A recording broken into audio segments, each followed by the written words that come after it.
এখনও পর্যন্ত সিমের যত রেসিপি খেয়ে থাকেন না কেন, আমি হলফ করে বলতে পারি এই রেসিপিটা খাওয়ার পর আপনাদের কিন্তু সব রেসিপির ওপর থেকে ভালোবাসা একদম কমে যাবে।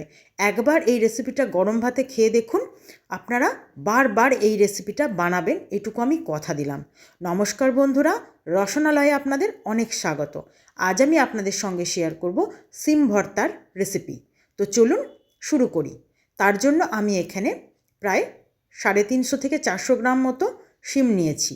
আর এই শিমগুলো আমি আপনাদেরকে শিমের অনেক ভিডিওতে এর আগেও বলেছি যে এই রকম একটু দেখতে একটু কালচে আর সবুজে যে শিমগুলো ছোট ছোট, সেই শিমগুলো কিন্তু বেশি স্বাদ হয়। তো এই শিমগুলো যদি নেন, দেখবেন আপনাদের কিন্তু যে কোনো কিছু রান্নায় খুব বেশি ভালো লাগবে খেতে। এবার শিমের দুই পাশের এই সুতোর মতন অংশগুলো কেটে নিয়ে শিমগুলোকে দুটুকরো করে কেটে নেব। তার সঙ্গে নিয়েছি বেশ কিছুটা কাঁচা লঙ্কা, অনেকটা রসুন আর পেঁয়াজগুলোকে এইভাবে ফালি করে কেটে লেয়ারগুলোকে ছাড়িয়ে নিয়েছি।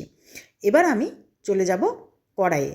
প্রথমে কড়াইয়ে একটু অল্প তেল দেব, খুব বেশি দেব না। এবার যে 4টে উপকরণ নিয়েছি সব কটা একসঙ্গে কড়াইয়ে তেলের মধ্যে দিয়ে দেব। কড়াইয়ে তেলের মধ্যে দিয়ে বেশ হালকা করে এটাকে একটু ভাজতে হবে। বেশ কিছুক্ষণ যখন ভাজা ভাজা হয়ে যাবে, তখন এটা বেশ একটু লালচে করে ভাজা হবে, সেই পর্যন্ত ভাজতে হবে। নতুন পুরনো সকল বন্ধুকে আমার চ্যানেলে স্বাগত জানিয়ে যে সকল বন্ধুরা নিয়মিত আমার ভিডিও দেখছেন, আমার সাথে আছেন, তাদেরকে আমার অসংখ্য ধন্যবাদ। আর যে সকল বন্ধুরা আজকে আমার ভিডিও প্রথম দেখছেন, এখনও চ্যানেলটি সাবস্ক্রাইব করা হয়নি, তারা প্লিজ চ্যানেলটি সাবস্ক্রাইব করে পাশে থাকা বেল আইকনটি প্রেস করে দেবেন। নতুন নতুন ভিডিওর নোটিফিকেশান সব আগে আপনাদের কাছে পৌঁছে যাবে। আর যে সকল বন্ধুরা ফেসবুক পেজ থেকে আমার ভিডিওটি দেখছেন, তারা অবশ্যই পেজটি ফলো করে দেবেন এরকম সুন্দর সুন্দর রেসিপি পাওয়ার জন্য।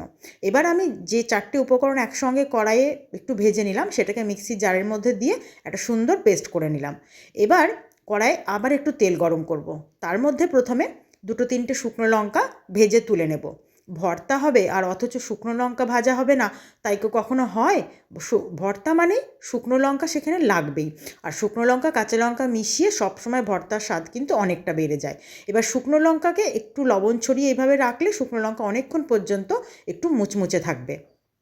এবার ওই তেলের মধ্যে আমি কিছুটা কালো জিরে ফোড়ন দিয়ে দেব।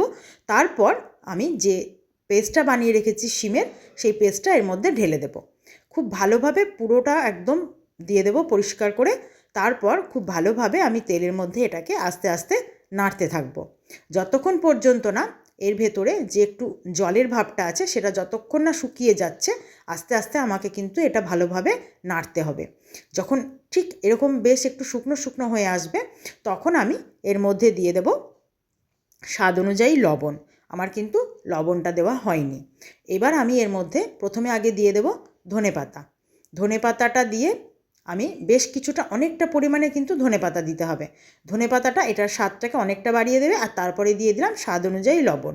আমার কিন্তু এর মধ্যে আর বিশেষ কিছু যাবে না, কারণ আপনারা দেখেই বুঝতে পারছেন এটা এখনই কতটা লোভনীয় লাগছে।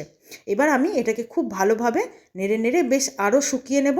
ঠিক দেখে বুঝতে পারছেন এবার কিন্তু অনেকটা শুকনো হয়ে এসছে আর কড়াইয়ের নিচ থেকে বেশ একটু লেগে লেগে যাচ্ছে। ঠিক এই পর্যায়ে নিয়ে এসে আমরা কিন্তু এটাকে এবার নামিয়ে নেব। আর নামিয়ে নিয়ে ঠান্ডা করে গরম ভাতে পরিবেশন করব। নামিয়ে একটু বাটিতে নিয়ে আমি যে শুকনো লঙ্কাটা ভেজে রেখেছি ওপর থেকে লবণ ছড়িয়ে, সেই শুকনো লঙ্কাটাকে হাতে ডলে ডলে একটু গুঁড়ো করে নেব।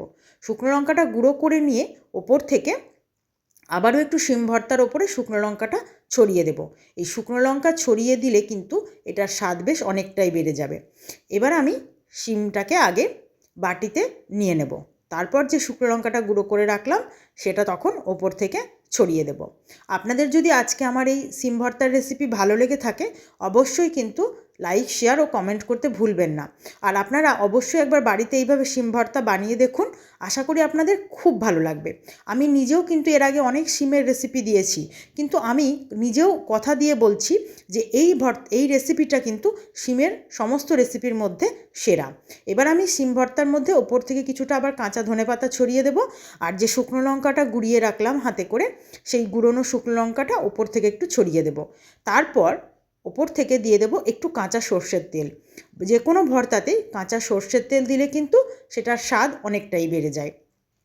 আপনাদের আজকের রেসিপি ভালো লাগলে অবশ্যই লাইক, শেয়ার ও কমেন্ট করবেন। আজ এই পর্যন্তই, ধন্যবাদ।